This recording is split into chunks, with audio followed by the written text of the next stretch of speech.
Hello, and to my Jewish friends, Shalom. I am highly respected, best-selling author Gary Cohen, and tonight I'm going to be reading to you an excerpt from my book, My Sexy Date with Bigfoot. If you're wondering why I singled out the Jews, and let's be honest, I wouldn't be the first, it's because I'm going to be reading a special Jewish story in honor of the holiday Passover, or as the Jewish people call it, Pesach. This is a story that takes place around the time of Exodus. It's a little known tale. It's called Moses and the Tight 10 Commandments. And you'll only hear about it, you'll only read about it in my book, My Sexy Date with Bigfoot. Gotten pretty good at holding up the book. You know I have. Last time Moses had come down from Mount Sinai, there had been an incident, and he had smashed his tablets and gone back up the mountain without a word. I hoped that this time would go better. Aaron! I turned when I heard my name. It was Mordecai. What do you think? He said. As Moses had instructed, they had worked with clay and straw and built a brick wall 8 cubits wide and 6 cubits high between 2 tall shrubs. Looks great, I said. Mordecai looked pleased. Everyone wanted to please my brother. They loved him. He had freed them from slavery. He had led them out of Egypt. He was bringing them to a brand new country where they could be free. And sure, the last part had not gone without a few hiccups, because everyone had just assumed it would be closer. And in his defense, he had never said that. After the first 20 years, even the most impatient people had stopped asking, "Are we there yet?" And as much as the people loved Moses, that was how much he loved comedy. He had joined several improv groups: Noah's Laugh Guards, Goat of Many Colors, Jacob's Bladder, all back in Midian, where he met his wife, Zipporah. But his true passion was stand-up. He had performed for us every Friday night for the last 40 years.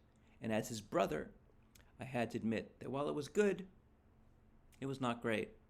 That's why when he told me he was going to ascend Mount Sinai to work on some new material, I didn't discourage him. I know I have about 5 minutes of material, Moses had told me, but the rest of it is like, I don't know, like under-seasoned hummus. I can't open in the Holy Land without another 5 minutes. I understood, of course. Moses was trying to develop his tight 10. So Moses went up Mount Sinai and was gone for a long time. He had come back down, there was the incident, and he went back up again. Now he was coming back again, and hopefully it would go better. It was a beautiful night. The air was cool and dry. Everyone assembled at the base of the mountain. I had demanded everyone consume at least 2 drinks, and there had been no objections. I think everyone was rooting for him. There was a low rumble of thunder, and I looked up. Moses was descending. The first thing I noticed was that he was glowing. Not just happy, but literally rays of light were emanating from his face. That's new, I thought. He was also carrying 2 large stone tablets. He motioned with his head to meet him behind the wall. "How's the crowd?" he asked. "Great," I replied. "Anyone here from the Holy Land?" I looked out and saw the 2 reserve signs fluttering on the empty wooden stools in the front row. "Not yet," I replied. "Do you want to wait?" "No, it's probably better this way. This way, they'll see it fresh, and I can work out any last kinks." "I like all this," I said to Moses. "The rays of light? Great, right? The Lord and I have been working on a ton of new stuff." He motioned to the tablets. "This is my new set list." I only glanced at it quickly. It's just a few key words and phrases to jog his memory. Some bits I recognized, but some were new, like something called Pharaoh Face. "Is the Lord writing your material?" "Definitely not," said Moses defensively. "I pitch him ideas, and he might add a shalt or shalt not, but it's my material. It's all in my voice." He let out a sigh and relaxed. "What are you waiting for? Introduce me." He winked and gave me a slap on the shoulder. I steeled myself and took a couple deep breaths. Then I gamely jogged out from behind the wall and waved to the crowd. A huge cheer went up when I came into view. Some of the rowdier ones started chanting, "Aaron! Aaron!" I motioned for everybody to be quiet. "Good evening, Israelites," I shouted. Everyone hooted and hollered. I waited for the noise to die down. "Tonight we have a real treat for you." He took on the taskmasters. He went toe-to-toe with the old Pharaoh. We partied when he parted the Red Sea. The crowd was roaring, stomping their feet, which was actually really quiet since they were standing in sand. Someone shouted, "Farted in the Red Sea!" And I began to rethink the wisdom of the two-drink policy, but it was too late. "Give it up for the one, the only, Moses!" And the crowd went wild. I stepped to the side and Moses trotted out. He raised his staff, and both shrubs burst into flames. More cheers. He propped up the 2 tablets on the ground in front of him and launched right into his act. As expected, the opening was solid. Moses had worked on it for over 30 years, and it was great stuff. Insightful but relatable. Personal, but at the same time universal. He did a little bit of his original character, Sandy Tuchus, but around the 7-minute mark, things started to go awry. There were still some problems with the new material. Some of the jokes were more like vague premises and not well thought out.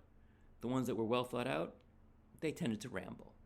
At one point, Moses did an impression of the Pharaoh's daughter, and it was honestly hard to decide if it was more racist or more sexist. The crowd squirmed.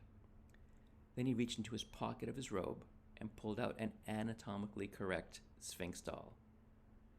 Is he actually doing prop work? I thought. I put my head in my hands. The crowd was going restless, and Moses could sense it. His robe clung to him, drenched in sweat. "Who's here from out of town?" he asked feebly.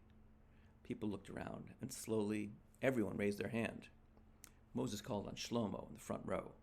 "You, sir, what's your name?" "It's me, Shlomo," said a clearly puzzled Shlomo. "And where are you from?" said Moses. "Egypt." "And what do you do?" said Moses. "Well, right now mostly I wander. But in Egypt, I was a slave." You could see his mind drift back. His eyes welled up.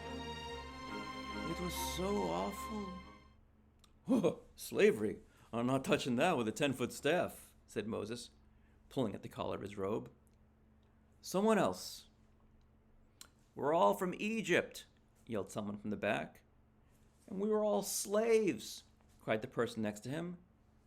"And it was awful, but not as bad as this." This got a big, good-natured chuckle. Moses seemed flustered. He was fiercely scanning his tablets. "Bring back the golden calf," someone shouted. People gasped. Had someone mentioned the incident? That was too far. "Who said that?" said Moses. "I did." It was Herschel. Herschel the heckler. If you'd like to hear the rest of that story, you'll find it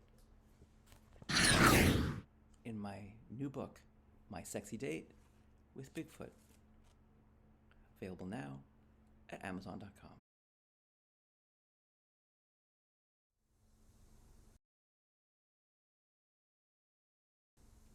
My Sexy Date with Bigfoot, available now